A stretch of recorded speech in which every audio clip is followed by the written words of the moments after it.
तो उपचुनाव का अखाड़ा तैयार है और इस अखाड़े में लड़ने वाले पहलवानों के नाम भी। कौन किस पर कितना भारी पड़ेगा यह जानने के लिए जनता उतनी ही उत्सुक है जितने पहलवानों के समर्थक। सबको पता है इस अखाड़े में वही पहलवान जीतेगा जिसे जनता यानी वोटर्स का साथ मिलेगा। और यही वजह है कि वोटर्स को अपने पक्ष में करने के लिए हर दांव पेच आजमाए जा रहे हैं, हर तरकीब अपनाई जा रही है। कोई कुछ वादे कर रहा है उन्हें रिझाने के लिए, तो कोई अपने किए कामों की फेहरिस्त गिना रहा है और जनता यानी वोटर्स मजे ले रहा है। और उसे पता है कि इस अखाड़े में पहलवान का दम उसके वोट में है और वो चाहें तो उन्हें वोट देकर उन्हें जीत का सेहरा पहना सकते हैं या चोट देकर अखाड़े से बाहर कर सकते हैं। तो आइए शुरू करते हैं 28 का अखाड़ा।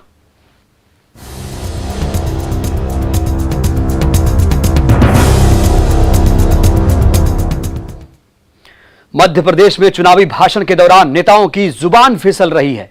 भाषण देने के दौरान नेता अपनी मर्यादा को भी ताक पर रख रहे हैं।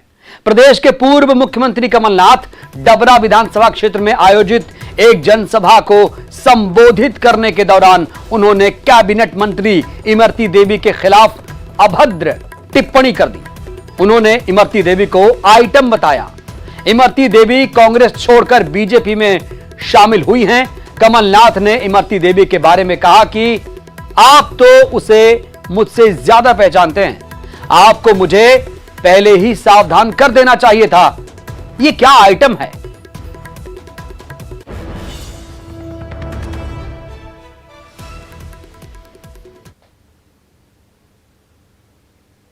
ये उसके जैसे नहीं है क्या? उसका नाम जो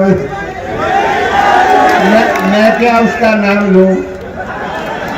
आप तो उसको मेरे से ज्यादा पहचानते हैं, आपको तो मुझे पहले ही सावधान कर देना चाहिए था। ये क्या आइटम है?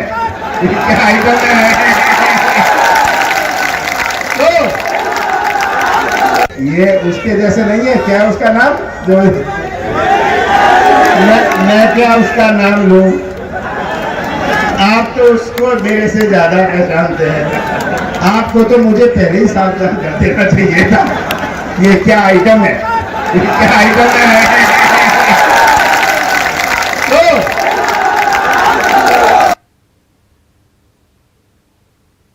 कांग्रेस हार की सुनिश्चितता जान के बौखला रही है और अब अपशब्दों का इस्तेमाल कर रही है। हमारे मंत्रियों के बारे में जिस ढंग की बातें कही जा रही है, शर्म आनी चाहिए कांग्रेस के मित्रों को। ये हमारी संस्कृति और परंपरा नहीं है। इमरती देवी ने भी एक बयान दिया है कि कांग्रेस सरकार में 5-5 लाख रुपए महीना मिलते थे विधायकों को। भूखा और नंगा कहा, कभी नालायक कहते हैं, अब शब्द कह के अपमान करते हैं। ये ना तो भारतीय संस्कृति है ना भारत का स्वभाव है। और ये बात सही जो आप कर रहे हैं, कमलनाथ जी ने भ्रष्टाचार का विकेंद्रीकरण करके महापाप किया है। कमलनाथ ने डबरा की सभा में नवरात्रि के इस पर्व पर इमरती देवी ने ही नारी शक्ति का अपमान किया है। बहन इमरती देवी जो अनुसूचित जाति की हमारी प्रत्याशी हैं, उन्होंने कमलनाथ जी ने उनको आइटम का शब्द उपयोग करके एक नारी शक्ति का अपमान किया है, अनुसूचित जाति की मेरी बहन का अपमान किया है। तो इस चुनाव के अंदर नहीं, संपूर्ण भारत की नारी शक्ति कमलनाथ, तुमको इसका कड़ा जवाब दे। वहीं कमलनाथ के बयान पर बीजेपी अब चुनाव आयोग में शिकायत करेगी। वहीं चुनाव प्रचार पर रोक लगाने की भी बीजेपी ने मांग उठा दी है। तो बीजेपी अब इस मुद्दे को जिस तरह से बिगड़े बोल नजर आए हैं कमलनाथ के, उन्होंने आपत्तिजनक शब्दों का, आपत्तिजनक भाषा का जिस तरीके से इस्तेमाल किया है डबरा में, अब कहीं ना कहीं उन्हीं की भाषा में, उनकी जो भाषा शैली है उसको लेकर अब आक्रामक रुख अपना चुकी है बीजेपी। और यह मुद्दा जब चुनाव प्रचार में बीजेपी जब जाएगी तो यह बात उठाएगी कि किस दोयम दर्जे का इस्तेमाल हो रहा है, कैसी संस्कृति है, कैसा स्वभाव है और उसके इतर किस तरह से महिलाओं को अपमानित किया जा रहा है। यह बीजेपी अब दिखा चुकी है और इसको लेकर बीजेपी अब चुनाव आयोग में शिकायत कर चुकी है। कमलनाथ के जिस तरीके से अमर्यादित बोल थे, उसको लेकर बीजेपी आक्रामक मूड में नजर आ रही है। इंदौर की सामेर विधानसभा सीट पर बीजेपी के लिए राहत की खबर है। आखिरकार जगमोहन वर्मा को समझा बुझाकर पार्टी में वापस लाने में सफलता मिली। दरअसल थोड़ी नाराजगी की वजह से उन्होंने बीजेपी छोड़ शिवसेना उम्मीदवार के रूप में नामांकन दाखिल कर दिया था, लेकिन पार्टी नेताओं ने उनकी नाराजगी दूर कर उन्हें वापस बीजेपी में शामिल करा लिया है। सोमवार को उन्होंने नामांकन वापस लेने की बात कही।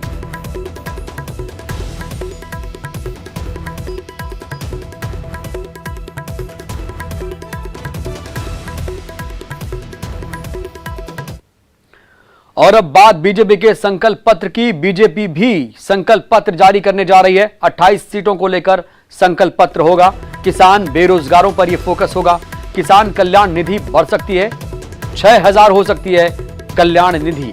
केंद्र और राज्य सरकार की राशि मिलाकर अगर देखा जाए तो ये जो निधि है अभी 10,000 रुपए हो जाएगी और ऐसा ही प्रावधान कर रही बीजेपी। बीजेपी अपने संकल्प पत्र में इसे बढ़ाकर 12 से 14,000 करने का ऐलान कर सकती है। सरकारी भर्तियों का भी ऐलान होगा। आत्मनिर्भर मध्य प्रदेश पर बीजेपी का संकल्प पत्र फोकस है। और बीजेपी के संकल्प पत्र जारी करने के संकेत पर कांग्रेस ने निशाना साधा। कांग्रेस प्रवक्ता भूपेंद्र गुप्ता ने कहा, बीजेपी कांग्रेस के वचन पत्र की नकल करने में लगी हुई है।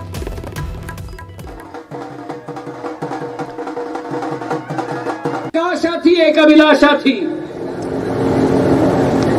कि एक विकासशील सरकार बनाएंगे, एक प्रगतिशील सरकार बनाएंगे। लेकिन 15 महीनों की सरकार विकास और प्रगति की लकीर तो छोड़ दो, लकीर तो खींची कमलनाथ और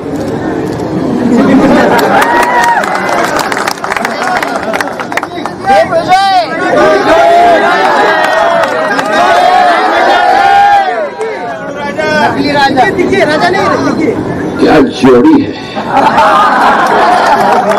वाह रे वाह, राजनीति में नहीं फिल्मी जगत में होनी चाहिए इस जोड़ी।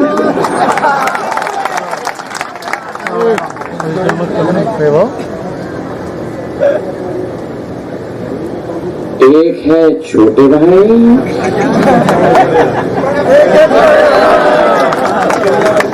सही है कि नहीं? बुरहानपुर की नेपानगर सीट से बीजेपी उम्मीदवार सुमित्रा कासडेकर के दाखिल हलफनामे में जानकारी छुपाने और जाति प्रमाण पत्र पर कांग्रेस ने आपत्ति दर्ज की। कांग्रेस नेता अजय सिंह रघुवंशी ने यह आरोप लगाए हैं।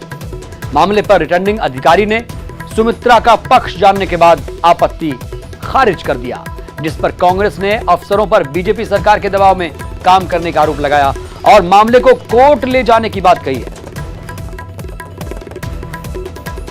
तो पूर्ण रूप से जाति प्रमाण पत्र फर्जी, पूर्ण रूप से नाम बदलना ये फर्जी, बाकी सरकार के दबाव में आकर, पूर्ण रूप से भारतीय जनता पार्टी के सरकार में दबाव में आकर यहाँ के अधिकारियों ने ये कहते हुए कि हमें इसका अधिकार नहीं, अधिकार किसको है? निर्वाचन आयोग ने अनुविभागीय अधिकारियों को पूर्ण रूप से आरोप बनाकर यहाँ बैठाया है, पूर्ण अधिकार उनके पास है और ये बोलते हैं हमारे पास अधिकार नहीं है, तो फिर इसके लिए हम किसके पास जाएंगे? तो ये भारतीय जनता पार्टी के दबाव में आकर इनकी मदद करने का काम पूर्ण रूप से किया गया है और हम माननीय न्यायालय में, उच्च न्यायालय में जाएंगे और ये सच का सच और दूध का दूध और पानी का पानी होगा। जो शपथ पत्र में जो चीज़ें पहले उन्होंने मेंशन की थी और अभी नहीं की हैं, तो वो खाते बंद हो चुके हैं, ऐसा उन्होंने लिखा है। और जाति प्रमाण पत्र की जो दायरे से हमने मिलान किया है वो सक्षम अधिकारी द्वारा जारी पाया गया है। प्लस इसमें एज आरओ रिटर्निंग अधिकारी जो हैं वो जाति प्रमाण पत्र की वैधता की जांच नहीं कर सकते हैं। इसमें अगर सक्षम अधिकारी ने जारी किया है तो वो इस उपचुनाव में आपको प्रचार के नए अंदाज भी देखने को मिल रहे हैं। इसी कड़ी में एक नया प्रयोग मुरैना में साधु संतों ने भी किया। इस बार कांग्रेस के स्टार प्रचारक कंप्यूटर बाबा की मंडली ने बिकाऊ नेताओं पर भजन तैयार किया है। जिसको वो जगह जगह गाकर कांग्रेस के लिए प्रचार करेंगे। जनता जानती है कि कौन बिकाऊ है, कौन टिकाऊ है। जनता जानती है कि किन लोगों ने जनता के वादे निभाने के लिए सरकार को ठोकर मारी। वो कांग्रेस के विधायक जो जनता के बीच गए थे किसान के कर्जे माफ़ी के वादे को लेकर, और जब किसान का कर्जा माफ़ नहीं हुआ तो उन्होंने विधायकी छोड़ी।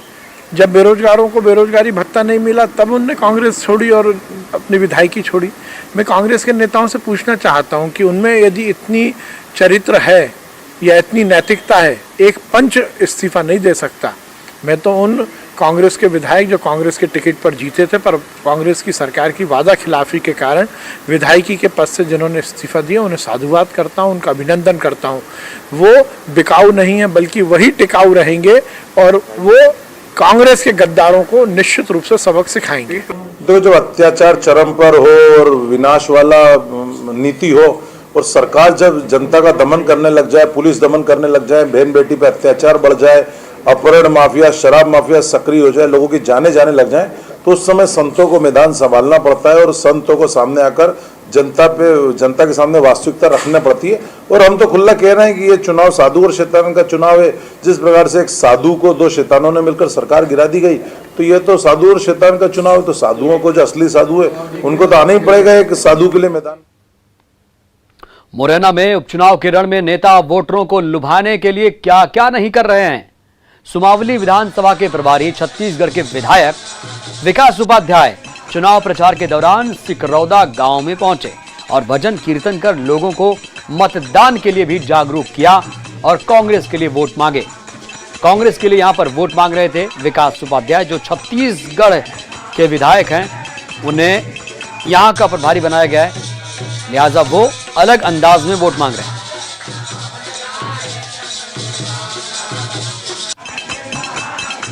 जिस विधानसभा की जिम्मेदारी पार्टी ने दी है उस विधानसभा में कार्यकर्ताओं के साथ कल शनिवार का दिन था, सुंदरकांड गांव में चल रहा था और उसमें भागीदारी लेने का अवसर मिला।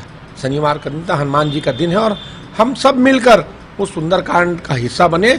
भगवान का आशीर्वाद हम लोगों ने भी लिया और सबको सद्बुद्धि भगवान दे, इसकी भी प्रार्थना हम लोगों ने की। फिलहाल 28 का अखाड़ा में वक्त हो चला है एक छोटे से ब्रेक का। ब्रेक के बाद हाजिर हूं, बात करेंगे धार की, जहां के बदनावर में बीडी शर्मा की सभा के बाद कार्यकर्ताओं ने कार्यक्रम में लगे पोस्टर बैनर लूटने की इन लोगों में दरअसल होड़ सी मच गई थी। कार्यकर्ताओं ने अपनी जान की परवाह भी नहीं की। जब इनसे बात की गई तो इनका यह कहना था कि ये पोस्टर बैनर अपने गांव ले जाएंगे जिससे विरोधियों को पता चल सके कि बीजेपी के समर्थक हैं। इनका यह भी कहना है कि राजवर्धन सिंह दत्ती गांव ने कांग्रेस छोड़ कमल का हाथ थामा है और इसी हाथ को मजबूत करने के लिए वह बैनर पोस्टर उतारकर अपने अपने गांव ले जा रहे हैं। आपको बता दें कि दत्ती गांव के समर्थन में कुछ दिन पहले बीडी शर्मा चुनावी सभा करने पहुंचे थे। ये तब की तस्वीरें हैं। सर्टिफिकेट देगी ना।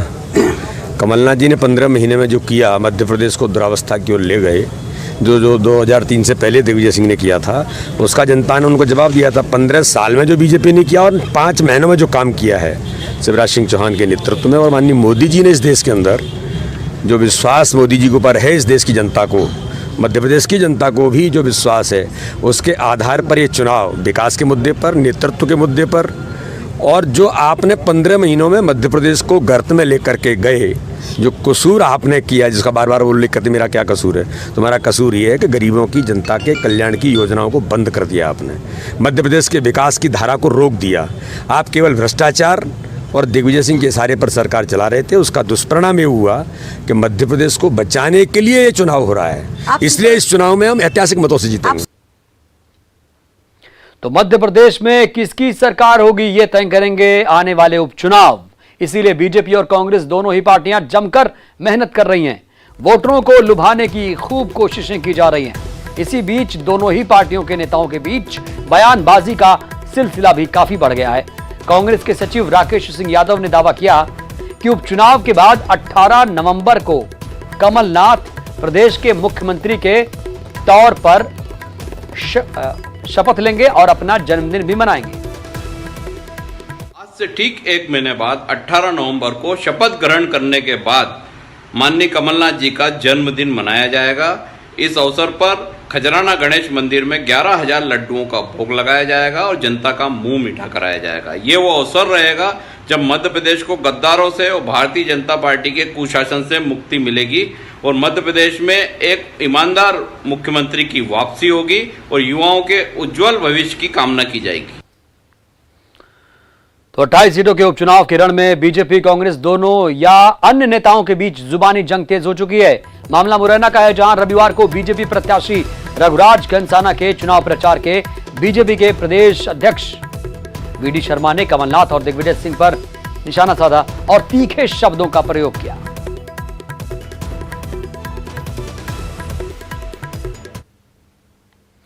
और आपको बता दें, चुनाव तो होने वाला, लेकिन आचार संहिता भी लग चुकी है और कोरोना महामारी प्रोटोकॉल के उल्लंघन के मामले में शिकायतों की भी भरमार है। किसी भी पार्टी के नेता हों, आचार संहिता के उल्लंघन में एक दूसरे से होड़ ले रहे हैं।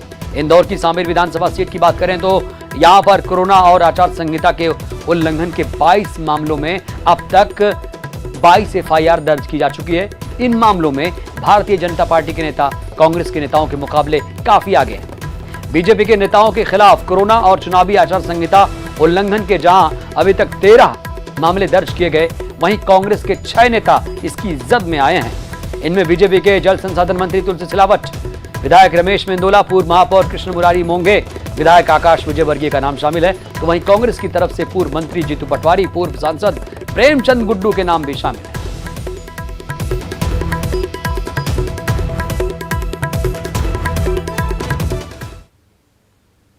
तो सांवेर उपचुनाव में साधु और शैतान को लेकर बीजेपी और कांग्रेस में घमासान बढ़ता जा रहा है। बीजेपी इस मुद्दे को हवा देने में लगी है। पोस्टर के बाद गाना बनाया गया है। वहीं साधु शैतान की कॉलर ट्यून बीजेपी के सभी कार्यकर्ताओं को लगाने के निर्देश दिए गए। इस कॉलर ट्यून पर कांग्रेस ने एक बार फिर आपत्ति जताई है और चुनाव आयोग में शिकायत की बात कही है। कांग्रेस के प्रदेश प्रवक्ता नीलाभ शुक्ला का कहना है कि उपचुनाव में शुरू से ही बीजेपी अमर्यादित भाषा का इस्तेमाल कर रही है। भाजपा की शुरू से ये परंपरा रही है कि अमर्यादित भाषा का प्रयोग करते हैं और अमर्यादित हरकतें करते हैं। अब कौन साधु है, कौन शैतान है, ये तो सांवेर की जनता बताएगी। जो एन कोविड काल के समय सरकार को गिराकर बेंगलोर रिसोर्ट में जाकर बैठ गए थे, और हम तो किसी को शैतान बोलते हैं क्योंकि हमारा संस्कार वो नहीं, लेकिन सांवेर की जनता को डिसाइड करना है कि कौन साधु है, कौन शैतान है, किसने शैतान रूपी काम किया हुआ है। ये भले ही कुछ भी रिंगटोन बना दे, जनता देख रही है कि शैतान रूपी कार्य किसने किया। अमेजॉन ग्रेट इंडियन फेस्टिवल के जरिए आपको अपनी जरूरत के सामान पर बम्पर छूट मिल रही है, लेकिन सबसे बड़ी डील हासिल करने के लिए बने रहिए अमेजॉन के साथ, जो दिन में 3 दफे हॉट डील का ऐलान करता है। On Amazon Great Indian Festival Sale, live now. Shop now on Amazon Great Indian Festival Sale, live now. इस बुलेटिन में इतना ही। दीजिए इजाजत। ताजा तरीन खबरों के लिए आप देखते रहिए News 18 मध्य प्रदेश छत्तीसगढ़। नमस्कार।